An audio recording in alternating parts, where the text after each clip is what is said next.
If you recently lost your job and your health coverage due to the COVID-19 pandemic and you think you may be eligible for Medicare, you probably have more questions than answers right now. Statewide Insurers Group, All Things Medicare, can help you with that. We can provide the guidance and the answers that you need to get the benefits you may be eligible for. Don't let this time of uncertainty jeopardize your eligibility for your Medicare benefits. Remember, relationships matter. Call Statewide Insurers Group today for the answers that you need now. 316-8166.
And welcome to the K-Files. Good morning, Lyndall. Good morning. How are you? Good, good. Another you know what? interesting... No. I really enjoyed y'all's conversation that you just had.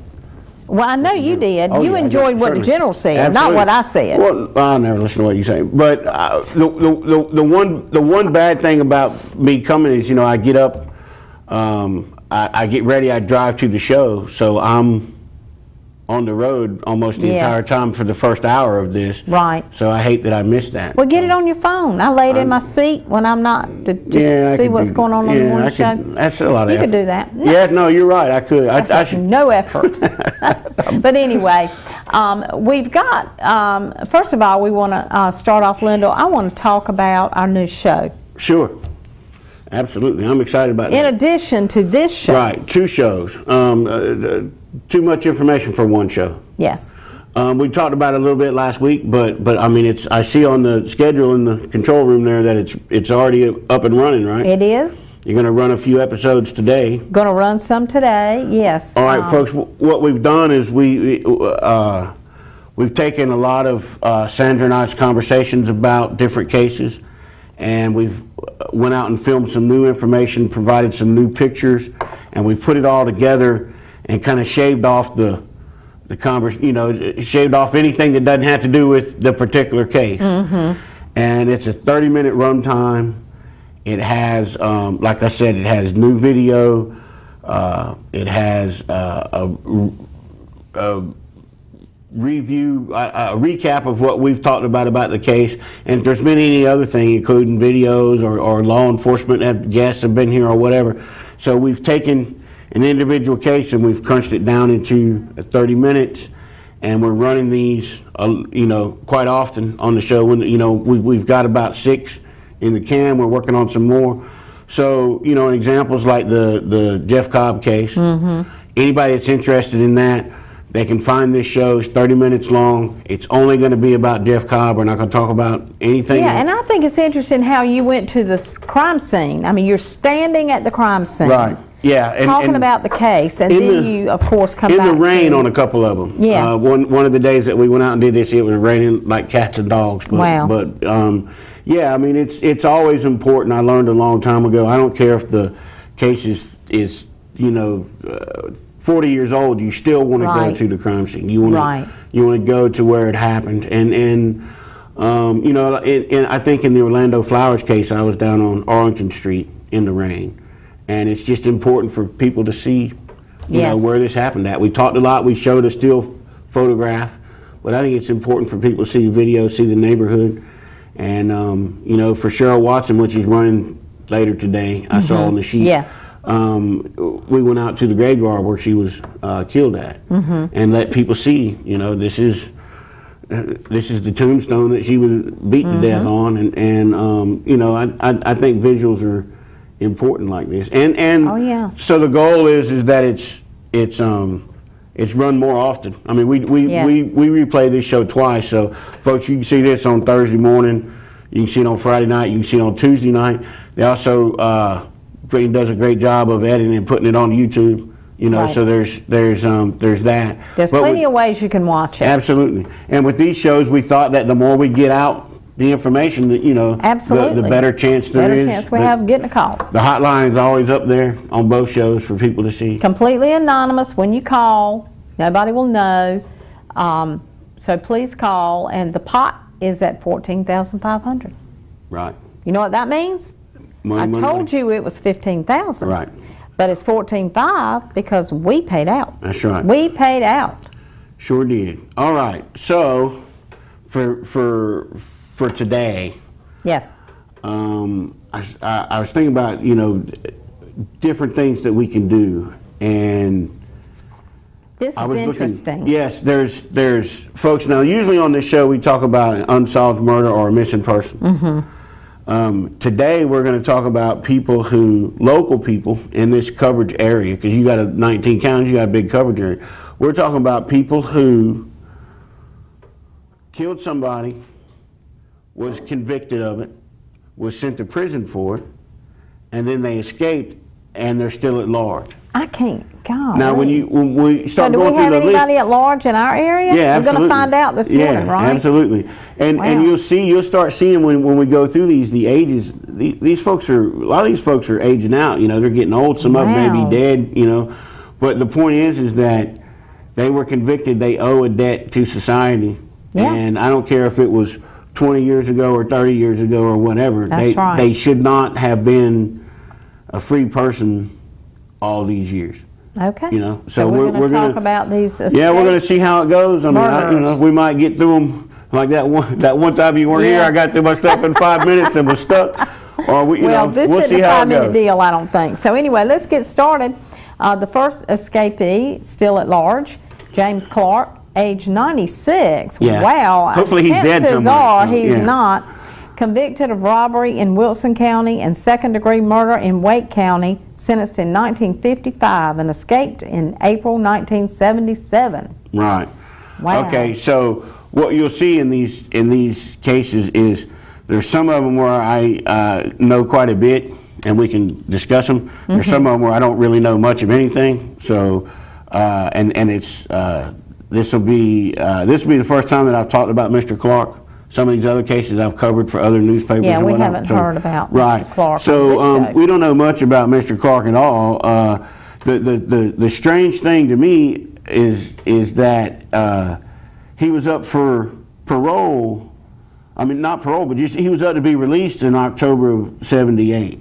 Wow. And after all those years, I mean, 20-something years, 22 years, he escaped in April of '77. So he had a year, he had a year left. They didn't catch him, so Right. it's I that mean, much longer he went in jail. I guess, but I mean, if you made it 22 years, it seems like you could stick it out for another Absolutely, I agree. couple of years. So he's been on the run. He spent his entire life on the run. And that's got to be a bad feeling. I mean, come on. I would think so. Always looking over your shoulder, Yeah, always worried absolutely. about, who's going to come crashing down your door. And the laws have kind of softened a little bit, but back then, I mean, there was a time when you could shoot and kill a escapee with very few questions asked. Right. So, I don't know. I have an intense fear of incarceration. So I remember when they opened the Onslow County Jail brand new, and they had like a little shindig in there first, and I couldn't even stay in there for a minute. Right. So I don't know, but it seems like if he wanted to escape, I would have been escaping closer to 55 than 1 year left to get out. Right. So anyway, that's Mr. Clark. We will have, like I said, we'll have more information as these other ones as we go by. Right. Richard Foster, age 68. He was convicted of manslaughter in Cumberland County, which is Fayetteville. Sentenced in March 1977. Hey, he escaped in December 1978. He didn't stay but a year and a half. Exactly. That's what I was. Exactly. That's what that you'll see. That's what I was saying about. And they haven't called him. Yeah, you know, I mean, Mr. Clark, he waits 22 years to escape. This cat was out and gone within a year. He shot and murdered a guy named Frank Sanders in an argument, and you know, I mean, it was you know, he's convicted of manslaughter, so I mean, he wasn't gonna serve that long, right? You know, but apparently he didn't want to serve that long at all, so he escaped after less than 2 years. You know, so he's been on the run ever since. He escaped from Henderson Correctional Center in Henderson, and that place is now closed. There's a lot of, you know, I only looked at murder cases, but there's a lot of escapees. And a lot of them seem to be coming out of that place, and that place is closed now. So well, it probably wasn't one of the. Sounds like it needs to be closed. Yeah, it probably wasn't one of the better ones. So, Mr. Foster, I mean, he's 68 years old now. If he's out there. So, I mean, you know, I'm hoping. Anybody knows anything about any of these escapees that are still on the loose? Because you know what they say, you know, sometimes it can be habitual, and they'll do something else. And I mean, you know, and these folks, these are murderers, people. Yeah, right. These are convicted murderers. Yeah, these aren't suspects. These aren't defendants. You don't want them to be on the streets to do this again. Right. These are folks that were convicted of murder, and instead of serving their time in prison, they're out having fun or doing doing whatever. That's right. Melvin Jones, age 77, he was convicted of first-degree murder in Hertford County, sentenced in 1963, and he escaped in October 1976, and he's still at large. Right, and here's another one of these. When you start looking at the numbers and all, he was eligible for parole in 73. And they turned him down in 73, they turned him down again in 74, so then he just escapes in 76. Well, he was just a bad boy while he was in jail. Right, yeah, he paroled himself. But the thing is like, when you wonder about certain people, you know, why, like Mr. Clark waits 22 years to escape. This guy, he stayed around for more than 10 years, but as soon as he wasn't paroled, he was out. Mr. Clark might have tried, and he just wasn't successful. He didn't know how to get out. That's true too. He escaped. Mr. Jones escaped from Halifax Correctional Center, which is now closed. So it's funny. How? Exactly. So I mean, it was a whole lot easier to escape from prison back in the day than it is now. But you said he was a bad boy in prison. I mean, he had in those 10 years, he had 3 infractions. One for gambling, you know, which is, you know, I mean, you're in prison all day. I probably wouldn't begrudge him much for gambling. Yeah, I don't know. One for unauthorized funds, which I assume goes back to the gambling situation, right? Although they weren't at the same time, but I mean, if you're going to gamble, you need money to do that, or cigarettes or whatever. And then one is a bed violation.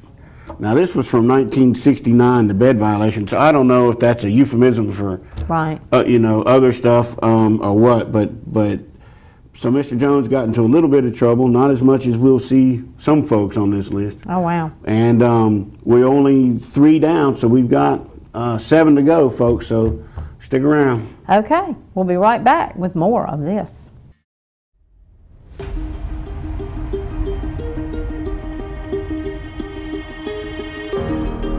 If you recently lost your job and your health coverage due to the COVID-19 pandemic, and you think you may be eligible for Medicare, you probably have more questions than answers right now. Statewide Insurers Group, All Things Medicare, can help you with that. We can provide the guidance and the answers that you need to get the benefits you may be eligible for. Don't let this time of uncertainty jeopardize your eligibility for your Medicare benefits. Remember, relationships matter. Call Statewide Insurers Group today for the answers that you need now. 316-8166.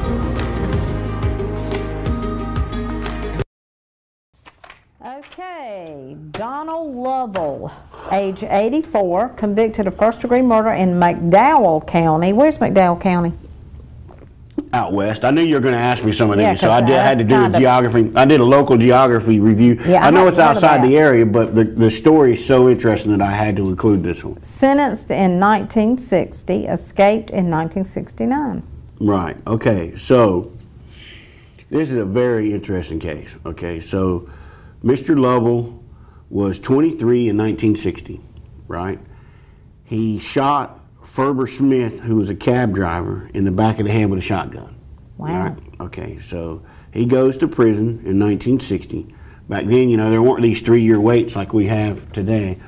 He goes to prison in 1960. In 1969, he escaped from Dorothy Dix Hospital in Raleigh. So there's a little bit of a local connection there. But, you know, I mean, Dorothy Dix, I grew up hearing horror stories about Dorothy Dix. And Oh yeah, me too. I mean, too. especially in the 60s, early, you know, in that time frame, I mean, I just imagine like One Flew Over the Cuckoo's Nest, Yes. you know, with Nurse Yes. Ratched or whatever. Right. I believe Dorothy Dix is closed now, right? It so is. There's apparently enough people walk away, they close a place. But this case is really interesting because in '79, authorities here in North Carolina got word that Lovell had been captured in Colorado, right? Wow. So they do some extradition requests and get ready to get him back, and then Colorado calls and says, never mind, we lost him. So he escaped from Colorado. You know, he's like Ted Bundy escaping from people all over the place. So he, not only did he escape prison here, he goes out to Colorado, he gets away from them. And then there's no public record of him after that. He's gone like all these other guys in the wind. Well, when I was researching all this stuff over the last several days, over the last week, I found a really good piece of investigative reporting in the McDowell News, which is a local newspaper out there. And a reporter there got in their head to find out what happened to Mr. Lovell, right? So they started looking. And turns out that he more than likely died in 1984, right? So he escaped in '69. He dies a free man in 1994. So he only spent about 9 years in prison for killing a man and shooting a man in the back of the head with a shotgun. Yeah.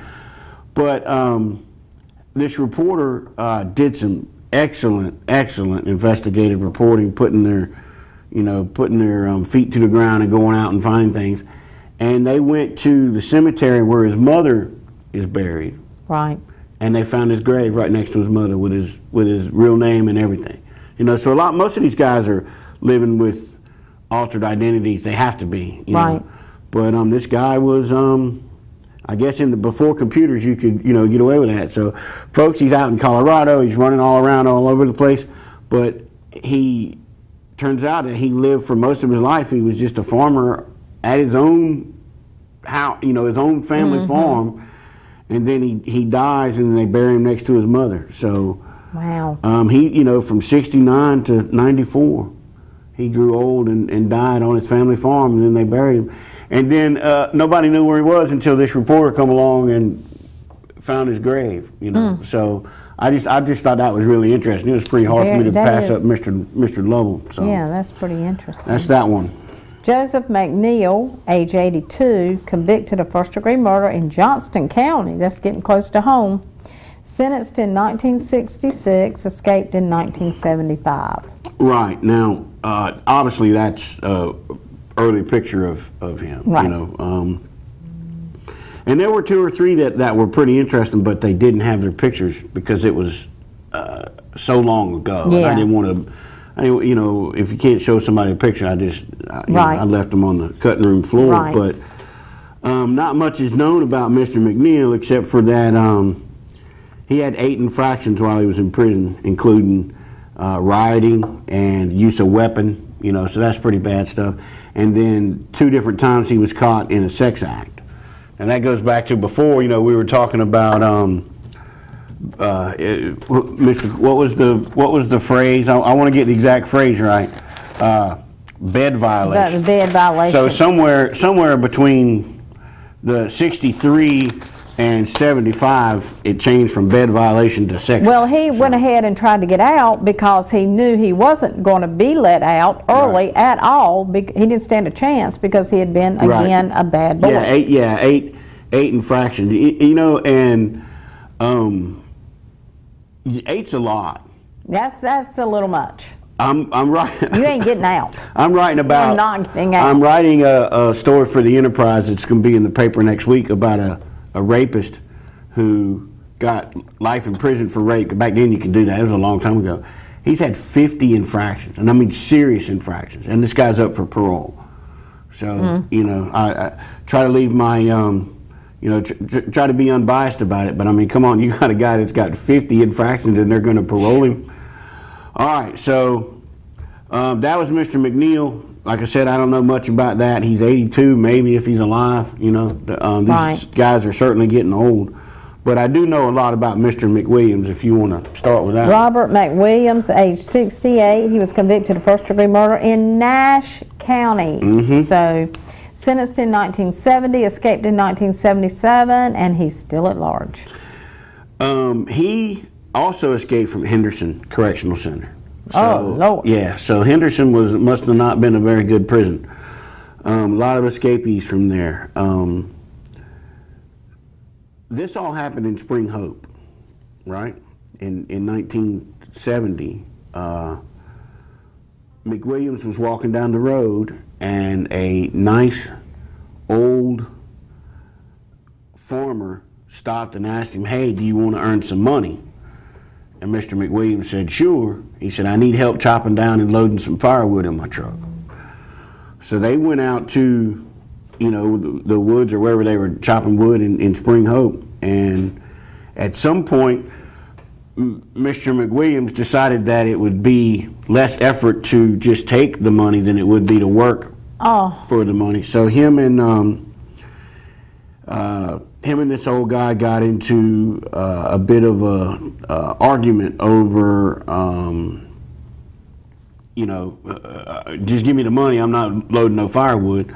So McWilliams beat the guy to death with a piece of firewood. Oh my word! And I mean, it was really bad. And I got a hold of the man's death certificate. I mean, it was, you know, it was terrible. So he beat him to death with a piece of firewood, takes his wallet, and continues walking down the street. Well, a Nash County deputy comes along. He's aware. I mean, someone's found the body. They're on the horn or the radio, whatever they had back then, and they're saying, you know. So he sees a guy walking down the road, and he stops to talk to him. The guy's got blood on his shoes, and that gives the deputy reason to search him. And he finds the blood. The man's wallet's covered in blood in his pocket. So.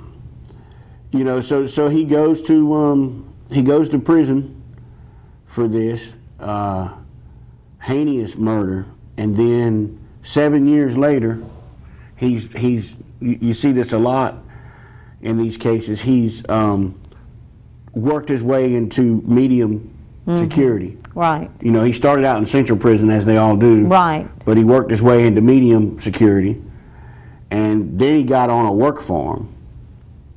And then one day he just decided he'd had enough, and he just walked away from the work farm, and he's gone. And you know, like I said, a lot of these guys are probably already dead. I know the Department of Public Safety a few years ago, they did a big sweep where they tried to figure out how many of these guys, you know, they found some of them that have been, you know, that have been dead for a while, to kind of clean the rolls up a little bit. Right. But they're also getting to the point where no matter what we know what happened to him, we know, I mean, you know, my father's 92, and he, you know, every day he wakes up, he knows that, you know, he's lucky he got one more day. So a lot of these guys are dead. Right. You know, so, but it's just a matter that the families of the victims still deserve to know what happened to these folks. Yeah. So that is Mr. McWilliams. I got a whole lot more information that I'm working on. Like I said, plug in the newspaper for next week. Okay. Angel Berto Ortega, age 78, convicted of second-degree murder in Surry County, sentenced 1983, escaped 1985. Yeah, Mr. Ortega, he shot and killed Jesus Zavola in an argument, I believe, over a woman. That happens a lot. And he escaped from Rutherford Correctional Center in Spindale. You ever heard of Spindale? Never heard of that. Never heard of Spindale. But anyway, when I was looking into this, there's a America's Most Wanted, right? You know, that was a great show while it was on. It's now off. John Walsh does some other stuff, but there's while that show was still on the air, some folks got together and created a website. It's not an official America's Most Wanted website, but it's a website that continues and follows up all of those cases that they addressed on the show way back then. And they had posted some information. I haven't verified this myself, and law enforcement hasn't confirmed it, but they're pretty sure that Ortega died in Mexico in 2014. So he escaped here in 85. He kills a man in 83. He escapes in 85, and then he spent the rest of his life chilling out in Mexico until he died. So we're starting to see this pattern where these guys that really get away, they get those years that they were supposed to be sitting in prison for murder, they're enjoying themselves with their families. Sitting back, basking in the sun. Yep. Wow. That's it for Mr. Ortega. I hope we find him. And I do want to say that next week, I want to plug next week for you all in Wilson. You will know about the case, but everybody needs to listen up because it's a very interesting case. Yeah. Coming up next week. Yeah, I've been talking to the family of James Crisp. Right. He was a very popular, very well-known store owner in Wilson. He ran a music store. Right. And he was robbed and murdered in 1982. What was the name of that music store? Let's see. Because everybody... Super something. Super Hits. Yeah, Super Hits. And everybody I mentioned it to, I went there. Even from Rocky Mount, I went and bought records. Right. I've heard 4 or 5 people say that. Well, I mean, Super Hits in Wilson. That is exactly why we're doing this story, is because so many people have asked me about it. They've approached people, staff here at the TV station about it. So I mean, it's a case that has come up, and we're gonna do that. And it also there's a lot of twists and turns in that case. You know, I've been talking to some family members. I went back and looked for the I looked through the archive. We haven't put that back up. I looked through the archives at the Wilson Times, and there were some really interesting things that happened in that case in 82, in 89, and 90. So, we'll get into all that. I think we're probably going to spend the entire show talking about Mr. Crisp because there's so much there. Yeah. So. Okay. Well, we look forward to that. I'm glad you brought that up. That's right. James Crisp, we'll be talking about that next week. Well, before we get into another escapee, let's go to break, listen to the weather, and come back, and we will finish up. Now, you know what? Wait. What? That's what I was, when I did this show by myself. Yes. That's why I appreciate you being on You here. went on through the break, didn't you? No, I don't know. I didn't know anything. I don't know anything. I mean, look at me, though. I'm definitely. We don't know anything. No one thought, hey, this guy's going to be great on TV, right? I mean, no one ever thought that. But it's like when I was, of course, I had Lieutenant Seifman here, but he was just as nervous as I was, and we're trying to figure out what to do. And time-wise and all that, and I was lost. So I do appreciate your contribution. Well, to this endeavor. Thank you for those kind words, Linda. I'll always enjoy being on with you. We just got to fix your politics, and we'll be all right. No, that's not going to happen. That's a hopeless case. All right, we'll be right back.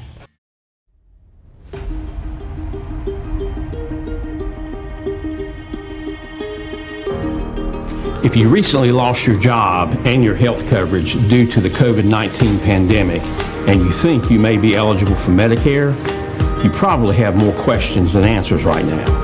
Statewide Insurers Group, All Things Medicare, can help you with that.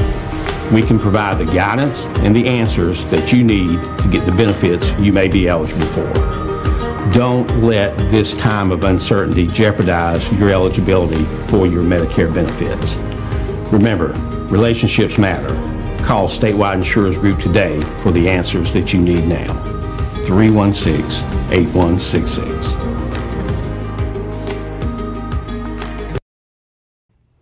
And welcome back, everybody, and let's go through our spiel.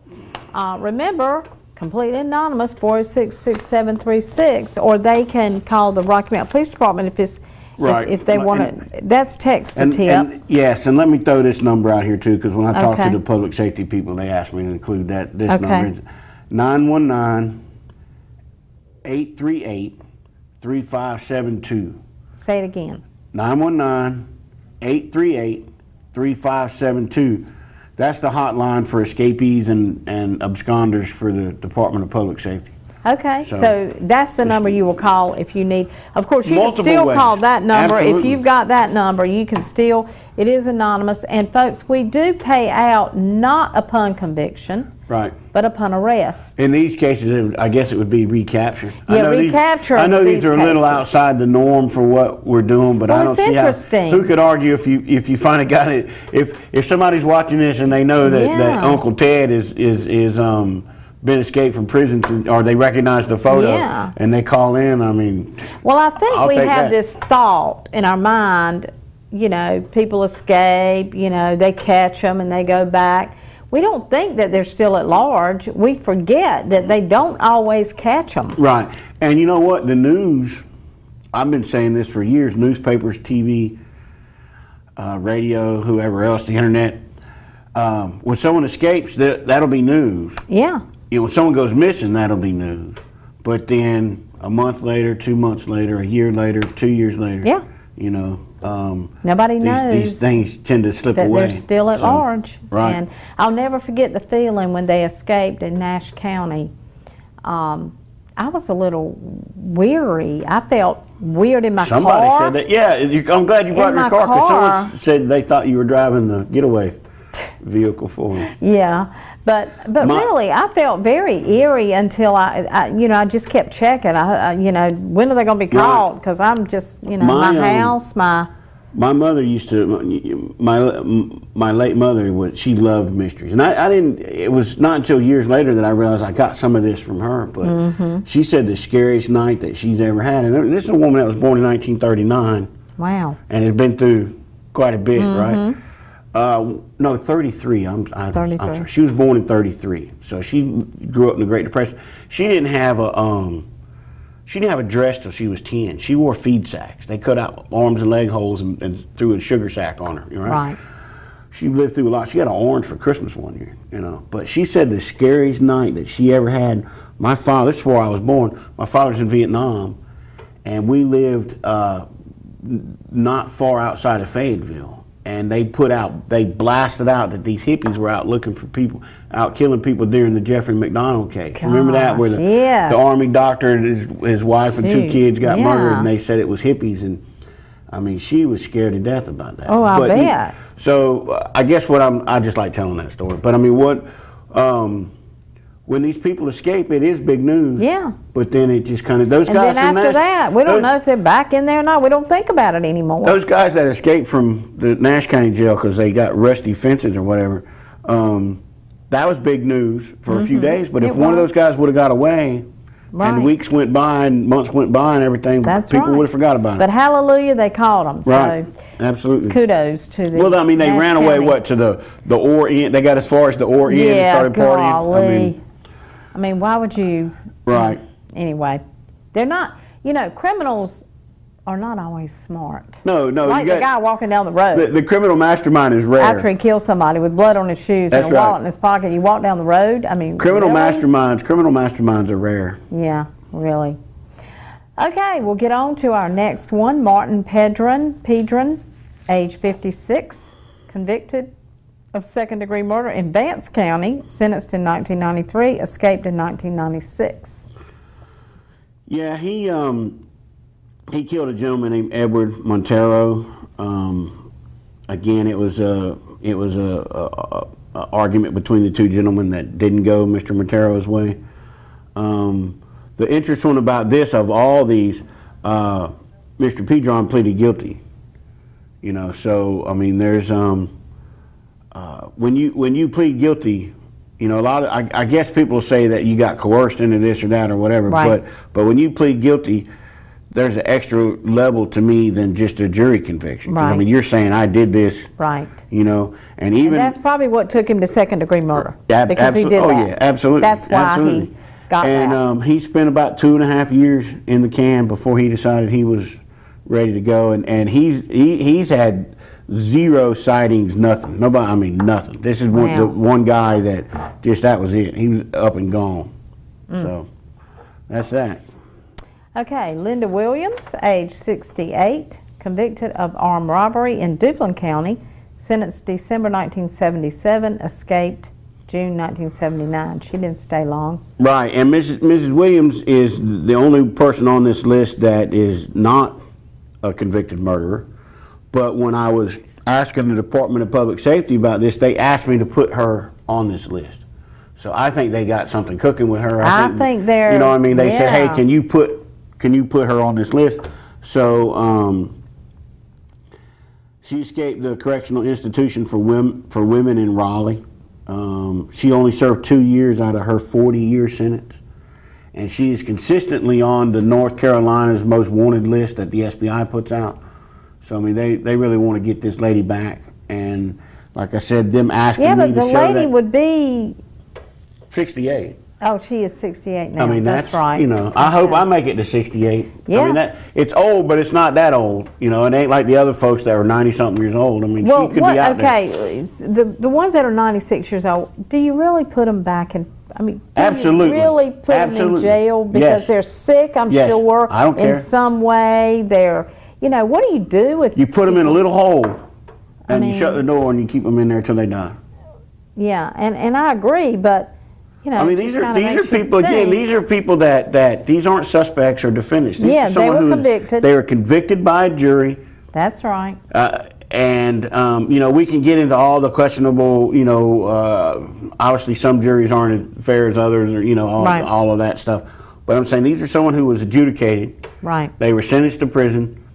Rather than serving the time that they're supposed to, they're out. They're enjoying their family. Now they got to look over their shoulder, but That's I mean they right. are out enjoying their family life. They're meeting people. They're doing things.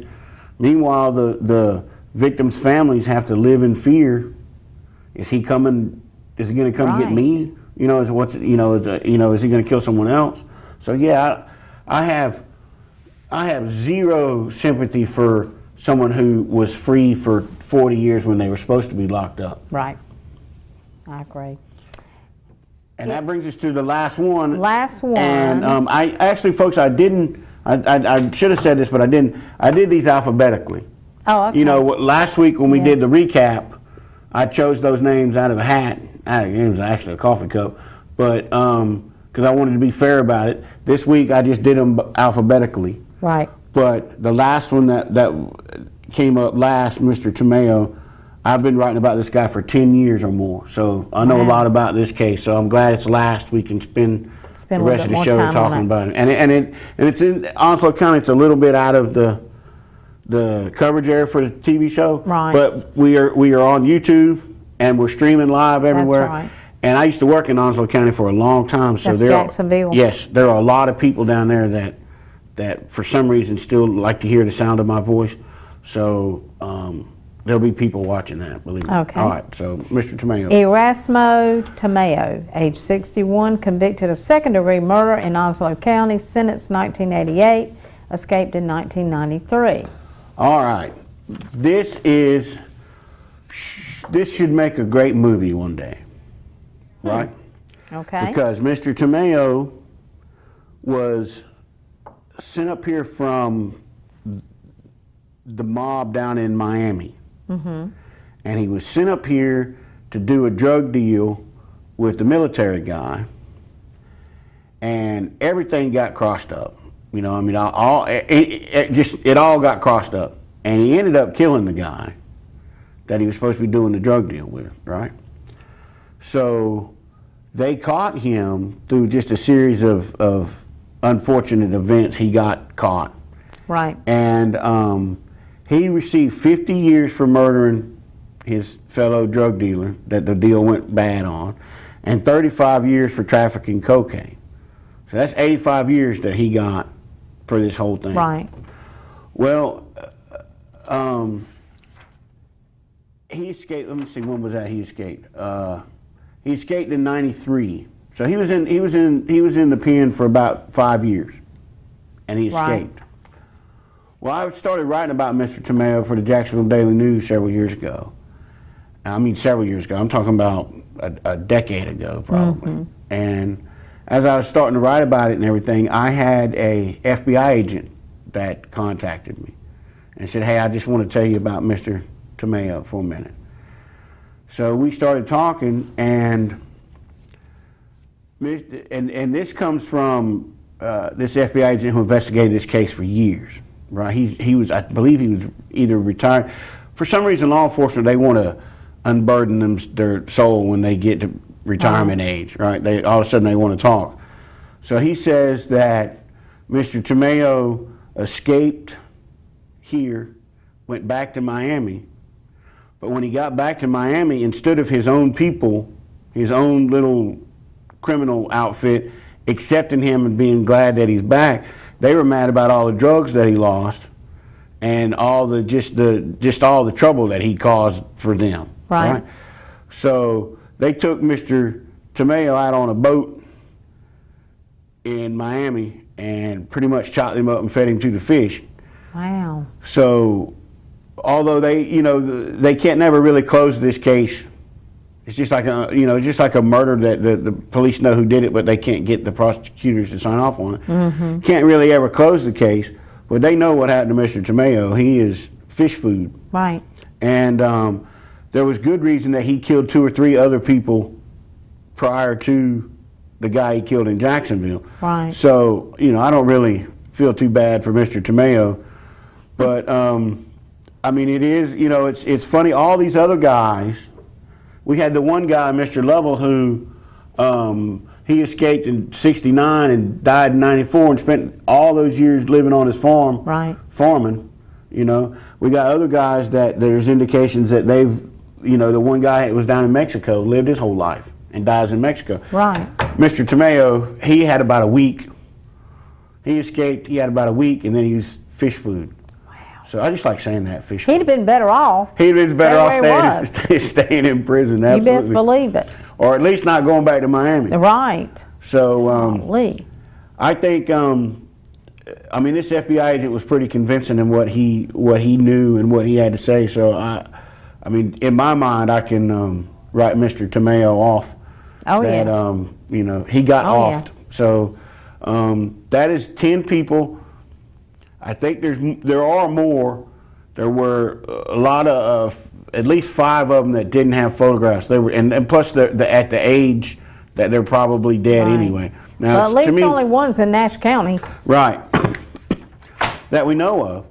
Yeah, well, that he could have. See, the thing about fugitives, he could have left Nash County and never looked back. That's right. But at the same time, any one of these people from somewhere else could be in Nash County right now. That's right. I mean, we got one in Wilson. We got one in Johnston County. Your grandma, your grandpa could be. I mean, Linda Williams, the armed robbery convict that escaped. I mean, she could be somebody's grandma right here. Mm-hmm. And I mean, that was Duplin County. That's not far away. Right. I used to work down in Duplin County. It's not that far away. That's not far at all. She is. I mean, she is probably somebody's grandma. Oh yeah, I'm sure she is. Yeah. So how about that? How about waking up this morning, getting some coffee, watching TV, and seeing your grandma on WHIG for armed robbery. Being an escapee. Yeah. So, folks, I wanted to do something different. Again, next week we're going to talk about Mr. Crisp. We're going to spend a lot of time on that case. The following week, the Rocky Mountain Police Department will be back. Right. I don't know what case we're going to do, but it'll be interesting, I'm sure. And we got the other show that folks can tune in. Yeah, Brittany, I want to see what time those shows come on today so we can let everybody know, and we'll start announcing when those other shows come on. So if we can know, thank you. If we can, Brittany, everybody. Yes. Let's see. 11:30. The genius behind Notice all she does have her mask stuff. on. Yes. 11:30. Why aren't you wearing your mask? Well, I do, up until the Now, time I've never seen you in a mask, Sandra. You're a hypocrite. Oh, I do wear a mask. Oh, they will tell you I wear a mask. The K-Files with Lyndall being on the scene of the crime with Jeff Cobb's murder case will be played at 11:30 today. 11:30 this morning. And they'll be played throughout. I mean, we're going to just keep playing these. The K-Files with Cheryl Watson, where again you went to the crime scene. Yeah, that was the graveyard. 7:30 tonight. That's at 7:30 tonight. So you don't want to miss these extra K-Files shows. In addition to this one, Lyndall has put a lot of effort in that.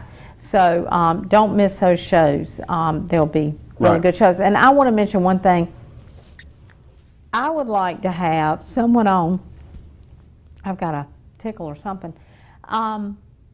Talking about what constitutes second-degree murder as opposed to first-degree murder. How do you get yeah, I think we ought to get somebody on to talk about that. That'd be fantastic. We'll do that. What is the difference? Because people ask me sometimes, you know, we'll be looking at a story, but why second-degree murder? Why did they killed somebody? Why did they get second-degree murder? A really, yeah. I mean, because it gets it's really, a lot of reasons. Yeah, one of my favorite cases in this is a guy that got out of prison, and he had spent one night with his wife, and then he killed her because, because women can, Mm-hmm. But I'm just saying, one night, right, and he killed her, and they convicted him of first-degree murder because they were arguing, and he picked up a knife and stabbed her. Mm-hmm. So that's second-degree murder, right? Second-degree murder is in the moment. There's no planning involved. Right. And somebody better than me can explain all this to you. Well, I think that. But what I'm saying, so he stabs her, then the knife breaks. So he goes and gets another knife out of the drawer and comes back and finishes the job. So the district attorney, Ernie Lee, at the time, was able to convince the jury that stab her once, that's second-degree murder. But when you stop and you go get another knife, absolutely, that premeditation and deliberation, absolutely, it doesn't require a time frame. So the time that it took him to leave her body, go back to the drawer, come back, that was enough time for him to premeditate. Right, so yeah, we need, and I want to do more of that kind of stuff. That would be a great discussion to have. We need to do that. Turning state's evidence. People say, what is that? Absolutely. So we need to talk about that. So we'll do that. We'll try to set something up to do that. Folks, if you're listening and you're retired law enforcement or a lawyer or whatever, and you're missing the action, get a hold of us so we'll get you on the air and you can explain to people what some of this stuff is, because I'm just a layman, So yeah, we are, and so we'll see if we can't get some professionals to come up here that know a lot about that. So, anyway, good idea. Any other homework you want to give me while we're on the air? I'll think about. I'm already doing 2 shows. What else? Got to keep you busy to keep you out of trouble. We don't want you to end up on this list. Come on here and do some politics with you one day. Really, yeah, that would be a really good show. So anyway, make it a great day, everybody. Thank you, Lyndall, for being here, and thank y'all for watching. And we'll see you tomorrow morning.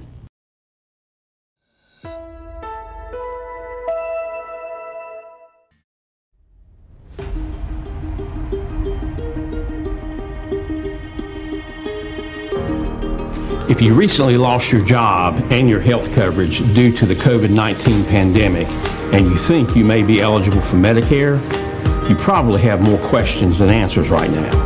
Statewide Insurers Group, All Things Medicare, can help you with that. We can provide the guidance and the answers that you need to get the benefits you may be eligible for. Don't let this time of uncertainty jeopardize your eligibility for your Medicare benefits. Remember, relationships matter. Call Statewide Insurers Group today for the answers that you need now. 316-8166.